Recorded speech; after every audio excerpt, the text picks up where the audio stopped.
Members of the National Socialist Network held a flash mob protest last night, marching through the Melbourne CBD for over an hour, whilst displaying a banner reading, "White Man, Fight Back." The march was led by NSN leader Thomas Sewell. This is the first major protest the group has held since Australia Day, which resulted in over a dozen men, including Sewell, getting arrested for loitering and wearing articles of disguise. However, all charges were later dropped, cause, this is Australia and stuff. Anyway, it seems at Victoria police are beginning to learn their lesson. Good on them for letting these men peacefully protest without any hassle. Hopefully there's more to come. Imagine walking through Melbourne's busy CBD on a weekday morning. The trams hum down Bourke Street, the air smells like coffee, and people are just starting their day. Then suddenly, chaos. A man appears in the middle of the street, gripping a knife, swinging wildly at strangers. Pedestrians scatter, cars slam their brakes, and before police even get there, two tradies, just ordinary guys in work gear, sprint straight toward danger. They don't run away, they tackle him. One gets stabbed in the arm, the other pins the man down until officers arrive moments later. This isn't a movie scene. It happened right in the heart of Melbourne. Today we're breaking down how a terrifying moment of violence turned into an act of raw courage, and what investigators have uncovered since. On Thursday morning, November 7, 2025, the heart of Melbourne CBD turned into a crime scene. Just after 7:30 a.m., near the corner of Bourke and Queen Street, witnesses say a man armed with a knife began shouting, pacing, and lunging toward passing cars and pedestrians. People ran for cover. Some froze, unsure if it was a robbery, a breakdown, or something far worse. Within seconds, two construction workers from a nearby site noticed the chaos. Without hesitation, they sprinted toward the man. No weapons, no armor, just instinct. One tried to grab the knife hand. The other tackled him from behind. In the scuffle, one of the tradies was slashed across the arm and shoulder, but they didn't let go. Together, they forced the attacker to the ground and held him there until police arrived moments later. By the time officers cuffed the suspect, the street was silent again. Shaken commuters, blood on the pavement, and two men who had just saved countless lives. The attacker, believed to be in his 30s, was taken to hospital under police guard. His motive remains unclear, but one thing was certain. If those tradies hadn't stepped in, Melbourne might have woken up to a tragedy. 7:28 a.m. CCTV footage shows the suspect pacing Lord tram stop, just meters from one of Melbourne's busiest intersections. In his right hand, a long kitchen knife glints in the early morning light. He looks restless, shifting from foot to foot, muttering to himself. 7:31 a.m. He suddenly raises the knife, shouting incoherently. Pedestrians freeze, then scatter. A woman screams. Someone yells for help. Within seconds, the quiet rhythm of the city is replaced by chaos. Dozens of 000 calls flood in. 7:32 a.m. From a nearby construction site, two tradies spot what's happening. Without waiting, they drop their tools and run. One shouts for the man to stop, trying to calm him down. The suspect doesn't listen. He tightens his grip. Then 7:33 a.m. Then it happens. The man lunges. One of the tradies moves in, grabs his wrist, and takes a deep slash to the arm and shoulder. Blood spills, but he holds on. His mate tackles the suspect low, forcing him off balance. They hit the pavement hard. 7:34 a.m. Police cars screech to a stop. Officers rush in, tasers drawn. The suspect is subdued within seconds, restrained on the ground as bystanders record in disbelief. In less than 6 minutes, Melbourne went from a normal morning rush to a scene of raw courage, captured from every angle, replayed across the country. Police later confirmed the weapon, a standard kitchen knife, roughly 20 centimeters long.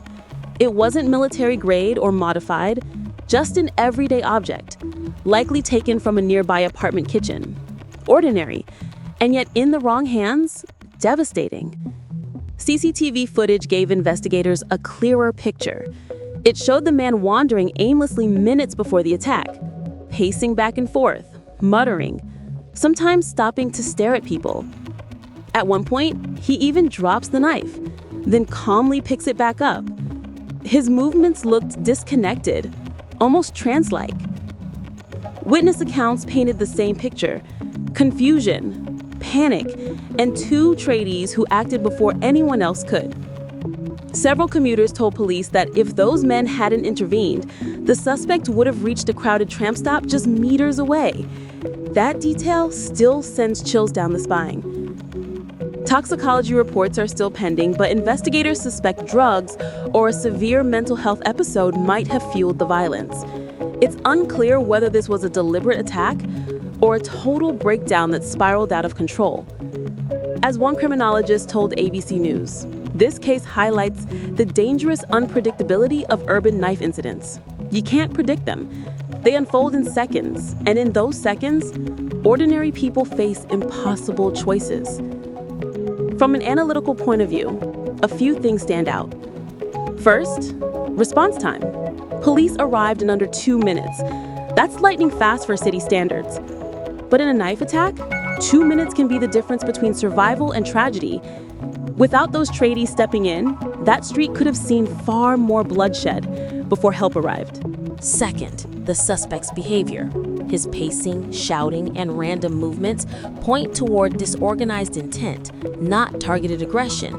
It's the kind of behavior experts often see in psychotic breaks or drug-induced paranoia, chaotic, impulsive, and detached from reality.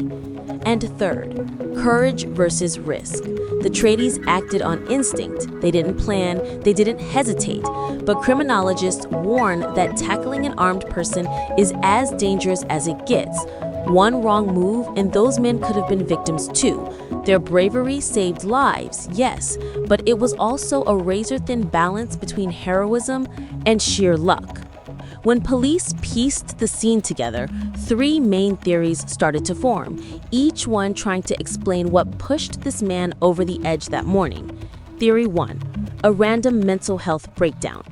This is the line investigators lean toward. Witnesses described him as confused, not targeting anyone, and almost unaware of what he was doing. It fits the profile of a sudden psychological collapse or possibly a drug-induced episode.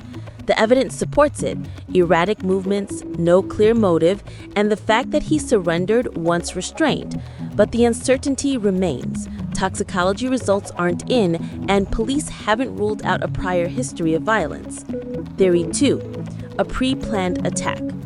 Online speculation suggests something darker, that he had a specific target, maybe someone he argued with earlier that morning. It's thin, but CCTV shows him heading straight toward a particular intersection, almost as if he knew where he was going. Still, police insist there's no proof of planning or chosen victim. If there was intent, it hasn't surfaced yet. Theory 3, suicide by cop. Some experts believe he wanted confrontation, that his goal wasn't to harm others, but to provoke armed police into killing him. The idea fits his final moments, charging toward officers with the knife raised. But again, there's no note, no digital trail, no clear motive pointing that way. Until medical evaluations are complete, that theory remains speculation, a disturbing possibility, but not yet confirmed. Even after the dust settled, a lot of questions hung in the air, the kind that don't fade easily. Who exactly is the suspect? What was going through his mind that morning? Was this a random break, or had something been building for days? Were drugs or medications involved, something that blurred the line between reality and panic? And the hardest question of all, could this have been stopped before it ever reached Bourke Street? Were there warning signs, mental health red flags, or moments where someone could have stepped in sooner? Then there's the other side of this story, the 2 tradies, the men who ran toward danger when everyone else ran the other way. Will they be recognized officially for what they did? Because make no mistake, their actions didn't just stop an attack, They changed the outcome of that morning for everyone in that street. So what do you think? Were these tradies reckless or truly heroic? Would you have done the same, rushed toward an armed man, or stepped back and waited for police? Should ordinary people intervene when someone is wielding a weapon, or is that a risk no civilian should ever take? Let me know your thoughts in the comments. I read every one, and I'm always curious how you see these moments, not just as headlines, but as choices people make in a split second that could change lives forever. In my opinion, what happened on Bourke Street says a lot about both danger and humanity. Two men didn't wait for backup. They acted. No hesitation, no second guessing.